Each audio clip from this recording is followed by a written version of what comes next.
prend des morceaux de vérité à travers des discours, etc., sans les redonner dans leur intégralité, alors que, d'un autre côté, on a une situation politique qui est grave, y compris pour les questions de la paix, aussi bien que ce qui se passe dans la péninsule. Monsieur Obama, Monsieur Hollande ou Monsieur, je ne sais plus comment il s'appelle, le premier ministre Cameron, merci, ou Monsieur Cameron, que ce soit l'expression politique de la Corée du Nord, ce qui les gêne profondément, c'est que la Corée du Nord reste aujourd'hui, avec Cuba et le Vietnam, trois des pays qui continuent à déclarer qu'ils sont pour le socialisme et qui ne veulent pas changer de système, sous prétexte que ça ne plaît pas aux États-Unis et à la Grande-Bretagne et à la France. Depuis plusieurs semaines, on assiste à une grave et dangereuse dégradation de la situation dans la péninsule coréenne. Une fois de plus, le gouvernement français et l'appareil médiatique sont aux premières loges pour appeler à la guerre contre la République populaire et démocratique de Corée, alors que tout le long de l'année 2012, les dirigeants de la RPDC ont multiplié les gestes de paix, les États-Unis et leurs alliés ont créé un climat de tension et de provocation. Pour comprendre la situation, il est nécessaire de rappeler les points suivants. En effet, au mois d'octobre, qu'avec l'aval des États-Unis, les autorités de Corée du Sud ont décidé de rallonger la distance de frappe de leurs missiles de 200 à 800 km. Aussi bien Washington que Paris se sont félicités d'une mesure ouvertement destinée à accroître la menace sur la RPDC. Le 7 décembre, la RPDC lançait son premier satellite artificiel dans l'espace, devenant la 10e puissance spatiale ayant la capacité de lancer ses propres satellites. Après avoir pendant plusieurs jours tenté de nier le succès scientifique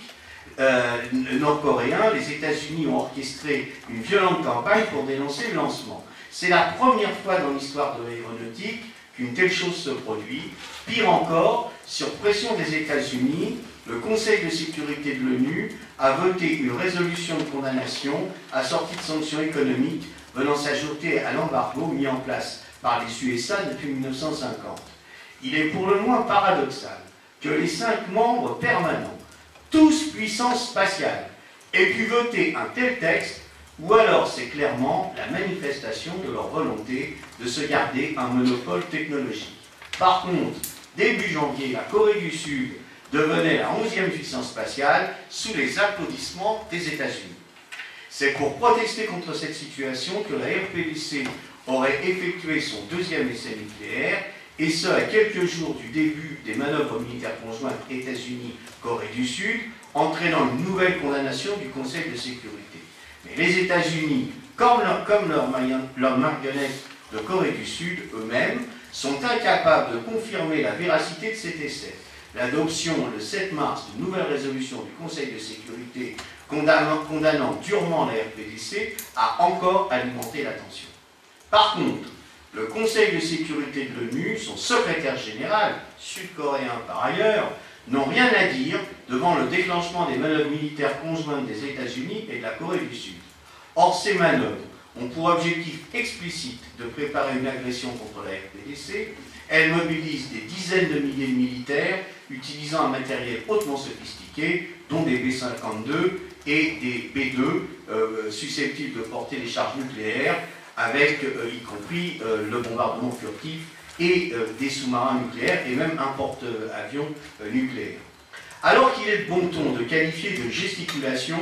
et là aussi le respect pour les chefs d'État étrangers ou les principaux responsables des États étrangers n'étouffe pas les journalistes français, donc de qualifier de gesticulation les déclarations du premier secrétaire du comité central du Parti du travail de Corée, Kim Jong-un, on n'a assisté à aucune protestation, aucune condamnation, aucun appel au calme et à la retenue, s'agissant des propos du ministre des Affaires étrangères sud-coréen, avant toute déclaration venant de Pyongyang d'ailleurs, promettant de balayer la RPDC de la carte du monde. Concernant l'attitude de la RPDC, concernant l'arme nucléaire, l'opinion publique doit savoir que si quelqu'un exerce un chantage nucléaire, ce n'est pas l'agressé, la RPDC, mais les États-Unis, qui ont truffé leur base militaire en Corée du Sud d'armes nucléaires de toutes sortes, y compris d'ailleurs d'armes nucléaires dites de basse intensité, comme celles qu'ils ont employées en Yougoslavie, car je rappelle quand même que le seul pays au monde aujourd'hui qui a utilisé dans la guerre des armes nucléaires, que ce soit des armes lourdes ou des armes légères, ce sont les États-Unis d'Amérique. Dans les derniers 3 ans, ils ont envoyé plus de 300 engins armés avec des dispositifs de nouvelle génération, 24 chasseurs bombardiers opérationnels, doublé le nombre d'hélicoptères de combat, envoyé une division entière supplémentaire. Ils laissent à disposition de Séoul leur arsenal nucléaire et annoncent des accords de coopération et d'assistance militaire permettant à celle-ci d'intervenir si elle détectait une escarmouche sur la ligne de démarcation.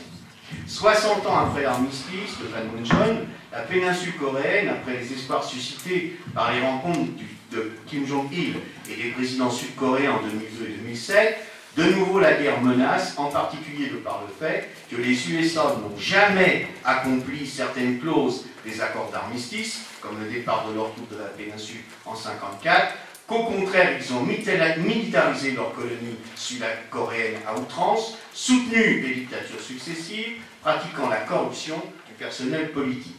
L'élection de la fille du chef de la dictature militaire, Park Geun-hye, en décembre dernier, s'inscrit dans ce contexte. L'URCF exprime sa condamnation de la politique belliqueuse et revancharde des États-Unis contre la RPDC. Elle condamne les manœuvres américano-sud-coréennes et demande leur arrêt immédiat, préalable à toute négociation. Elle soutient la demande de la signature d'un traité, qui soit appelé traité de paix ou autre, ce me semble secondaire, entre la Corée du Nord et les USA, que refusent ces derniers. Les troupes étrangères doivent évacuer la Corée du Sud, permettant l'ouverture de négociations entre les 2 États coréens, sans ingérence étrangère, et pour parvenir à la réunification. L'URCF appelle les travailleurs, les démocrates, à rejeter les calomnies contre la RPDC, à rejeter la propagande de guerre. Elle exige que le gouvernement français reconnaisse diplomatiquement la RPDC, comme l'ont d'ailleurs déjà fait ses alliés, et ce serait d'ailleurs une bonne mesure en ce moment pour encourager à une sortie de paix de la crise dans laquelle les États-Unis plongent la péninsule coréenne régulièrement depuis les 70 dernières années. Je vous remercie. Merci,